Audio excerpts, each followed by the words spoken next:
Welcome to Tripura Info News Update.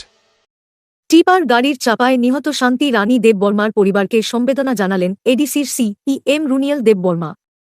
কয়েকদিন আগে সিধাই থানাধীন মোকামবাড়ি এলাকায় একটি টিপার গাড়ির চাপায় শান্তি রানী দেববর্মা নামে এক মহিলার ঘটনাস্থলেই মৃত্যু হয়।